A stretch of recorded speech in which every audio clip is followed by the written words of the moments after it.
इस कहानी के सभी पात्र काल्पनिक है। इसका किसी भी व्यक्ति स्थान से कोई संबंध नहीं है। ये चैनल केवल मनोरंजन के लिए बनाया गया है। 16 दिसंबर 2001 मोहनी घाट। अनिल अपने 3 दोस्तों संजीव, राकेश और राज के साथ अपने बुआ के घर से देर रात में वापस घर लौट रहे थे। अरे यार, कब ये रास्ता खत्म होगा? 2 घंटे से इसी रास्ते पर भटक रहे हैं। बैठे बैठे कमर में मोच आ चुकी है। हाँ यार राकेश, तुझे इस रास्ते के बारे में पता भी है या ऐसे ही गाड़ी को भगाया जा रहा है? पता नहीं यार, दिन में तो ये रास्ता जल्दी कट जाता है, ना जाने इस वक्त ऐसा क्या हो रहा है। और वैसे भी मैं रात में कभी इस रास्ते से सफर नहीं किया। दिन में 2 से 3 बार यहाँ से गुजरा हूँ। रात का एक्सपीरियंस तो मुझे भी नहीं है। वो आपस में बात ही कर रहे थे कि तभी उन्हें पीछे से एक ट्रक की तेज हॉर्न सुनाई देती है। वो गाड़ी लगातार इनकी गाड़ी को ओवरटेक करने की कोशिश कर रही थी। कैसा ड्राइवर है, पीकर गाड़ी चला रहा है क्या? इतने में उस ट्रक ने इनकी गाड़ी को एक तेज टक्कर दी और लगातार हॉर्न बजाता रहा। राकेश साइड दे उसको, वरना ऐसा लगता है कि ये हमें मारने के इरादे से आया है। राकेश उस ट्रक को साइड दे देता है और वो गाड़ी सीधा आगे निकल जाती है। तुम लोगों ने उस गाड़ी को देखा? ऐसा लग रहा था कि जैसे खंडहर से निकाला हो। ऐसा लगता है 200 साल पुरानी ट्रक है। वो लोग इस इंसिडेंट से घबरा गए थे। तकरीबन 10 मिनट बाद गाड़ी एक पुराने कब्रिस्तान से गुजरती है। उस हाईवे पर एक कब्रिस्तान भी पड़ता था। गाड़ी जैसे ही उस कब्रिस्तान से गुजरती है, उन्हें कब्र के पास वही पुरानी ट्रक दिखती है जो थोड़ी देर पहले उनकी जान की दुश्मन बनी थी। राकेश गाड़ी रोक, वो देख। अरे ये तो वही ट्रक है जिसने हमें परेशान कर दिया था। मुझे लगता है कि हमें एक बार जाकर देखना चाहिए कि बात क्या है। तू पागल हो गया है क्या? आधी रात इस तरह कब्रिस्तान में जाने की बात कर रहा है? अरे मरना है क्या?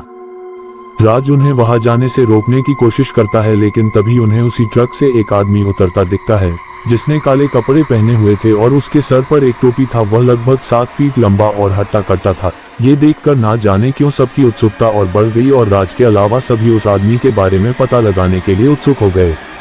सभी उस आदमी के पीछे जाते हैं और राज को भी मजबूरन उन तीनों के साथ जाना पड़ता है।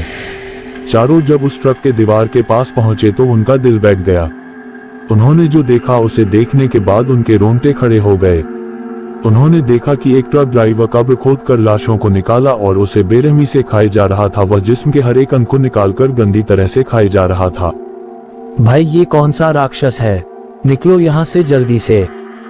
हड़बड़ाहट में सब वहां से एक साथ भागे, लेकिन राज इतना डरा था कि वह हिल भी नहीं पाया। कदमों की आवाज सुनकर उस शैतान को पता चल गया कि कोई उस पर नजर रख रहा है। वह जैसे ही पीछे पलटा, उसे वह 3 लड़के भागते और एक लड़का वहां खड़ा दिखा। वह शैतान राज के करीब पहुंचा और उस शैतान ने सीधा राज के गले पर वार किया और एक ही वार में राज की दर्दनाक चीख निकली और इसके साथ ही राज की वही मौत हो गई। यहाँ तीनों तेजी से गाड़ी की तरफ भागने लगे और गाड़ी के पास पहुंचे और गाड़ी में बैठ गए। वह शैतान अब तक उनके पीछे नहीं भागा था, बल्कि दूर से ही खड़ा उन्हें घूर रहा था। राकेश गाड़ी स्टार्ट करने की पूरी कोशिश कर रहा था, लेकिन उसकी कार स्टार्ट ही नहीं हो रही थी। तभी वह दूर खड़ा शैतान धीरे धीरे उनके तरफ बढ़ता है और वह लगभग गाड़ी के नजदीक पहुंच गया था। तभी गाड़ी स्टार्ट हो गई और तेजी से राकेश गाड़ी को आगे बढ़ाने लगा। वह शैतान इन तीनों के पीछे पड़ चुका था और तभी वह हवा में उड़ा और सीधा गाड़ी पर कूद गया। और जैसे ही अनिल उसे देखने के लिए अपनी मुंडी गाड़ी से बाहर निकाली, तभी उस शैतान ने अनिल का सर अपनी भारी तलवार से काटकर अलग कर दिया और उसका अधकटा शरीर गाड़ी में ही फड़फड़ाने लगा। ये देखकर राकेश और संजीव दोनों डर गए और दोनों जान बचाने के लिए चलती गाड़ी से कूद गए। वे दोनों घास के मैदान में गिरे, जिससे उन्हें कम चोट आई। वे दोनों सांस दबाए घास में लेटे रहे, लेकिन उनके डर को उस शैतान ने महसूस कर लिया और फिर शैतान को संजीव एक कोने में दिखा। तभी वो शैतान अपने लंबे नाखून और धारदार तलवार से संजीव पर वार किया, जिससे उसकी दर्दनाक चीख निकल आई और उसकी मौत हो गई। उस शैतान ने राकेश को नहीं देखा था और राकेश भी संजीव की मौत के वक्त वहां से निकल चुका था, जिसकी वजह से वो बच गया। उस रात मोहनी घाट हाईवे पर जो भयानक हादसा उनके साथ घटा, उससे सभी को ये सीख लेनी चाहिए कि अंधेरी रातों में भूतिया रास्ते से गुजरने का अंजाम कितना खौफनाक हो सकता है। कहते हैं उस भूतिया सड़क के कहानी में कोई शैतान है जो हर रात 12 से 3 के बीच अपने पुराने खतरनाक ट्रक से अपने शिकार का पीछा करता है और उसे मारकर कब्रिस्तान में दफन कर देता है और अगली रात उसे कब्र से निकालकर उसके जिस्म के टुकड़ों को खाता है, जिससे वो अमर रह सके।